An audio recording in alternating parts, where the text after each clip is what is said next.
Équilibre du système échelle-personne.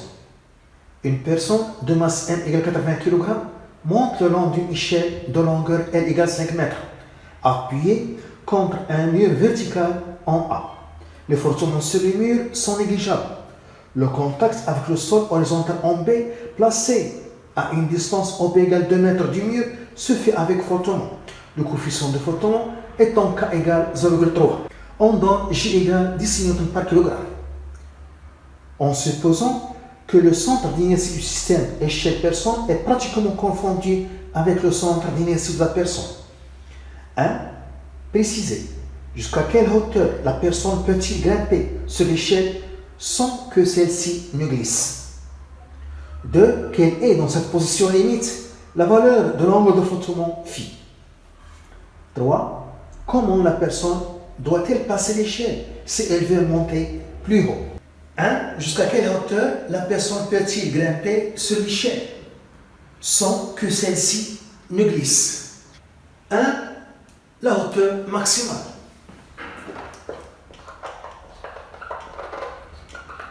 La hauteur maximale, notée D max. Le schéma, l'échelle et la personne dans son centre d'inertie G, le mur, le sol. On a le système, échelle, personne est en équilibre et le système est soumis à la force F horizontale au point P du système, échelle, personne, et à la réaction du sol. On a dit dans les données que le centre d'inertie du système, échelle, personne, est confondu presque avec le centre d'inertie de la personne, G. La force F, elle est horizontale, car pas de frottement entre le mur et l'échelle. On a supposé que le frottement entre le mur et l'échelle est négligeable. Donc F est perpendiculaire au mur. Donc elle est horizontale.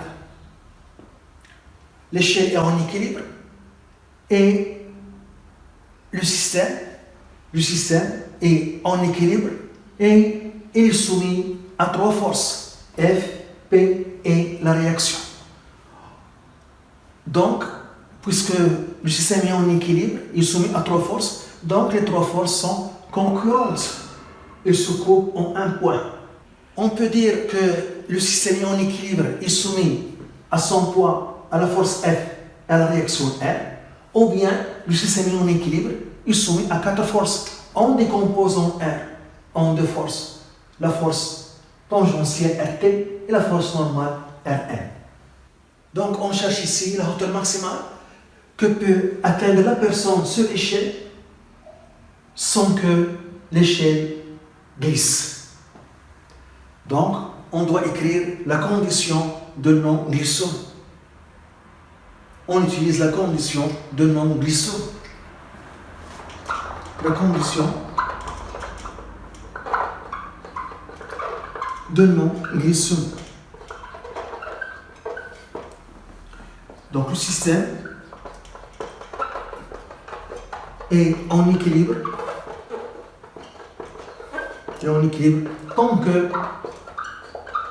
Tant que RT est inférieur à K fois Rn. C'est la condition de non-glissement. Donc, il faut chercher RT et Rn en appliquant les conditions d'équilibre, puisque l'échelle est en équilibre, ou bien puisque le système est en équilibre, donc les conditions d'équilibre sont vérifiées. On a P plus R plus F est égal à 0. On décompose R en RT et Rn. Donc P plus la composante tangentielle plus la composante normale plus F est égal à 0.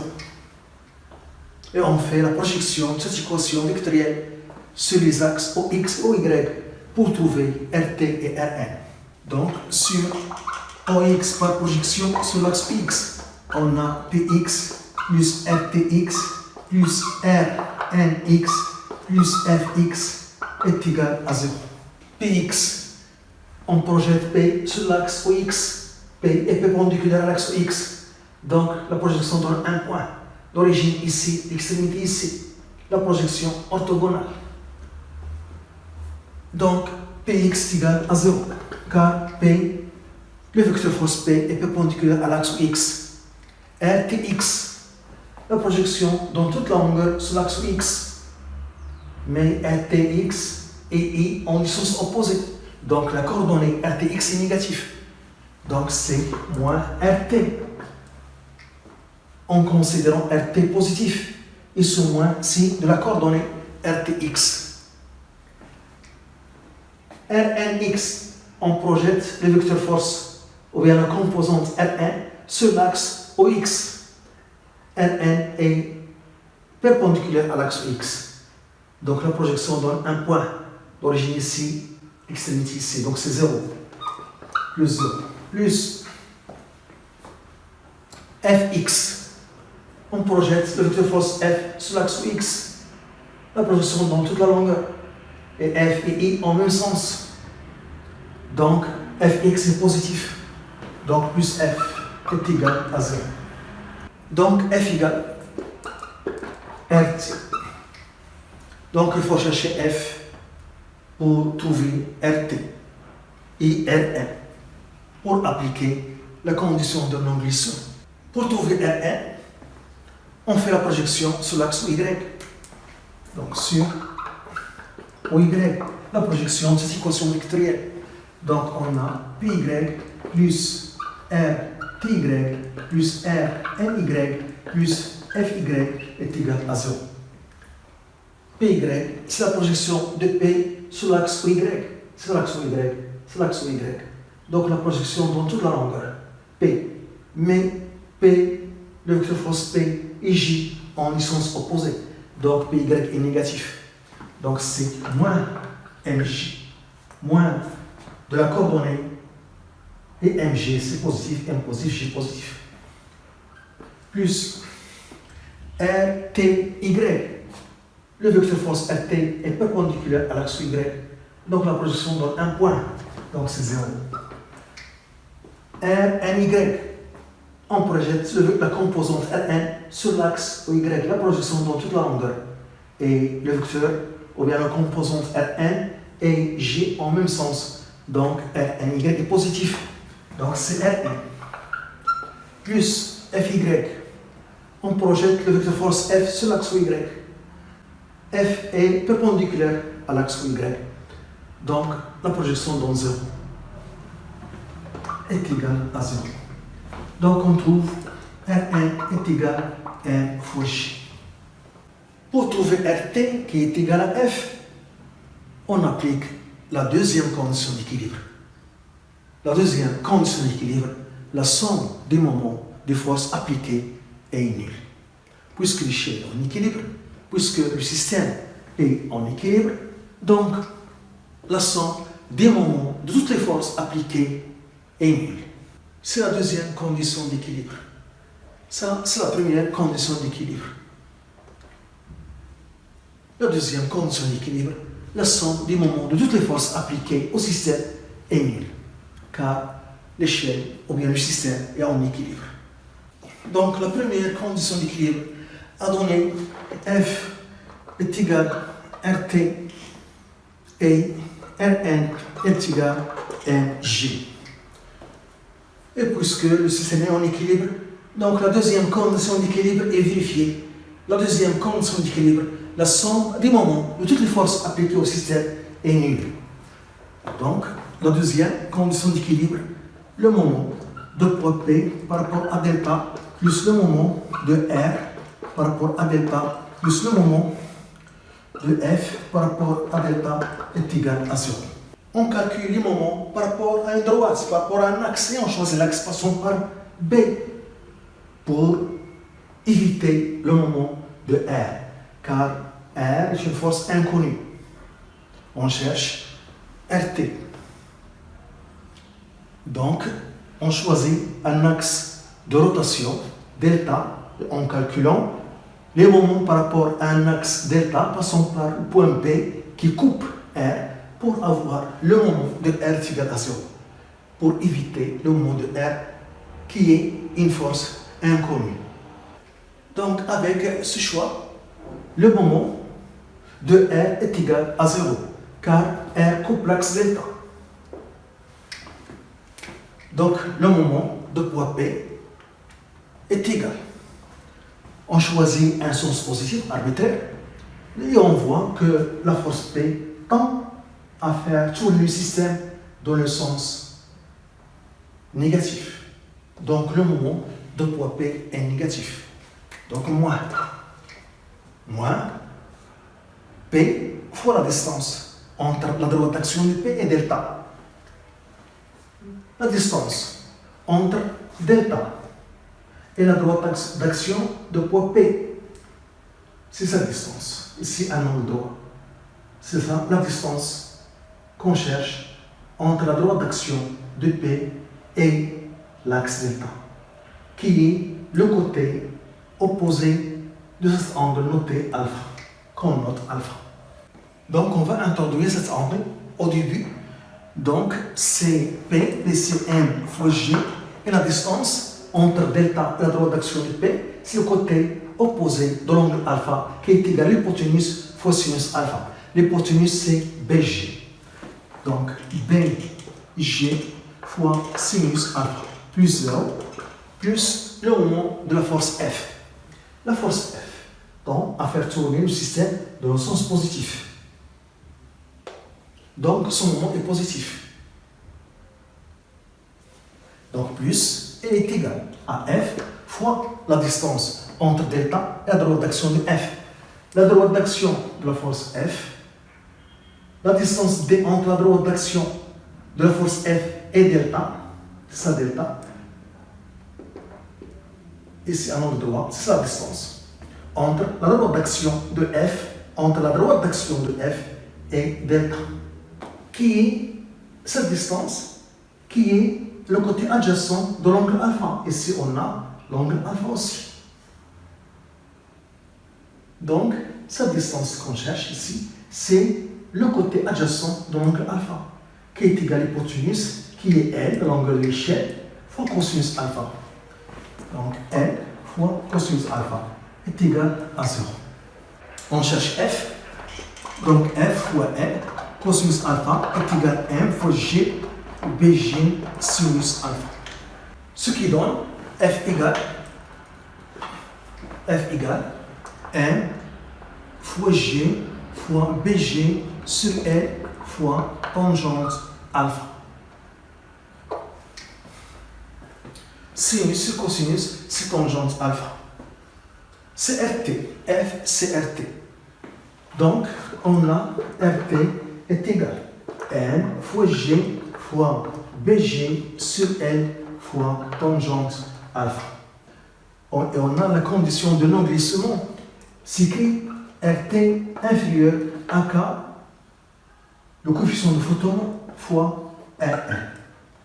Donc RT, CN, G, BG sur L, tangente alpha inférieure à K, et Rn, Cn fois G. On simplifie par Mg. Et on aura BG inférieur à K fois L fois 1 sur tangente alpha. Il faut chercher tangente alpha. On n'a pas donné alpha dans les données. On a donné la distance OB. Donc, tangente alpha est égal le côté opposé, OB, sur le côté adjacent, OA. OA égale, la distance OA est égale à la racine de L au carré moins OB au carré.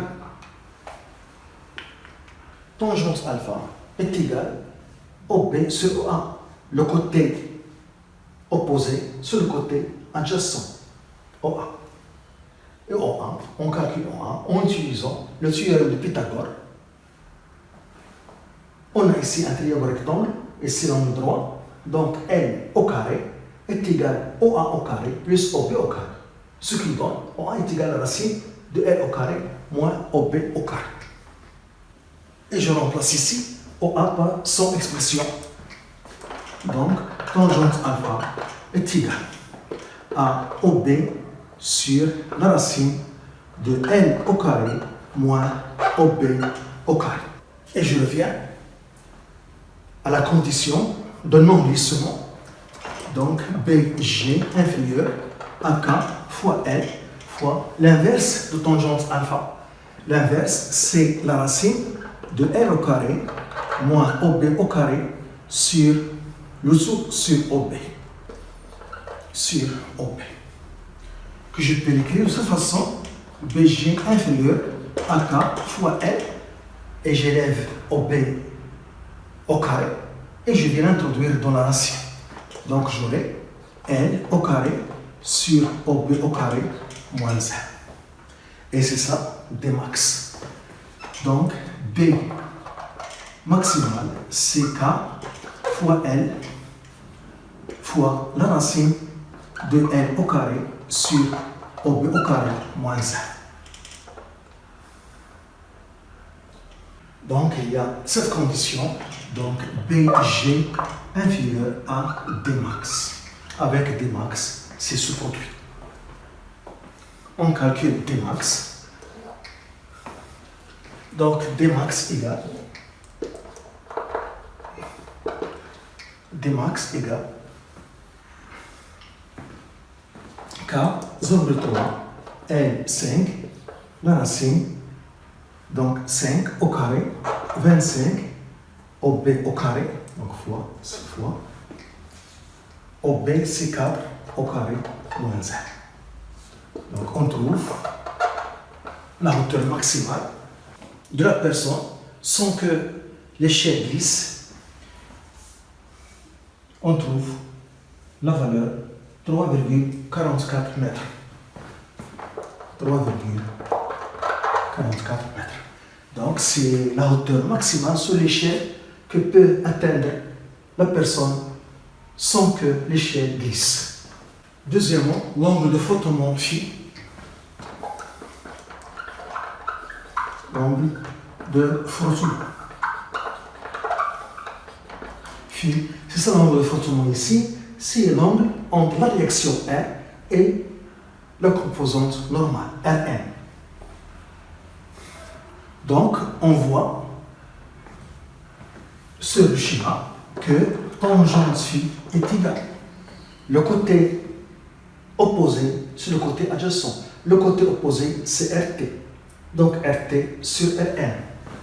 C'est RT sur Rn. On a trouvé Rn est égal à N fois G.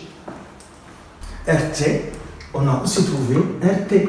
C'est N fois G fois BG sur L fois tangente alpha.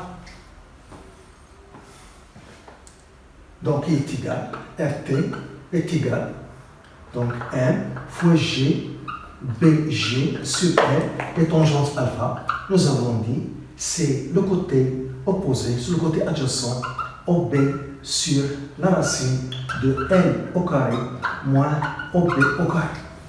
Donc, tangente phi égale RT sur Rn. Rn c'est Mg.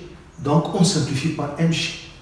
Donc, c'est BG sur I sur L fois OB sur la racine de L au carré moins OB au carré. Application numérique. Tangente phi est égal à BG 3,44 N 5 OB 2 fois la racine de L au carré, c'est 25, moins OB 2 au carré, moins 4. Donc, tangente phi égale 0,3. Donc, ce qui donne phi égale 16,7 degrés. 16,7 degrés. 16,7 degrés, c'est l'angle de frottement. l'angle entre la réaction R et la composante normale, Rn. Pour trouver phi, on peut utiliser aussi notre méthode. Tangente phi est égal à K, le coefficient de frottement K. Et on a donné que K est égal à 0,3. Donc phi est égal à arc tangente 0,3. On trouve la même chose, 16,7 degrés. Troisièmement, comment la personne doit-elle placer l'échelle si elle veut monter plus haut? Donc 3, pour monter plus haut. Pour monter plus haut. Pour monter plus haut sans que l'échelle glisse. Donc comment faut-il placer l'échelle pour que la personne monte plus haut sans que l'échelle glisse? Est-ce qu'il faut rapprocher l'échelle du mur ou bien éloigner l'échelle du mur? On a trouvé l'expression de la hauteur maximale, Dmax. On a trouvé Dmax est égal K fois L fois la racine de L au carré sur OB au carré moins 1. Donc on voit ici que pour avoir Dmax plus grande, il faut choisir OB plus petite, d'après l'expression. K est une constante, 0,3, L est une constante, 5 mètres. Donc, il faut jouer sur la distance OP, entre le mur et l'échelle. Donc, pour avoir, d'après cette expression, pour avoir la hauteur Dmax, plus grande, il faut choisir la distance OB plus petite. Donc, il faut rapprocher l'échelle du mur. Donc, pour monter plus haut,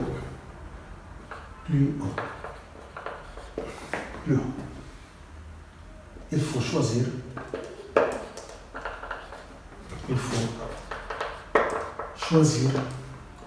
la distance OB la plus petite. OB plus petite.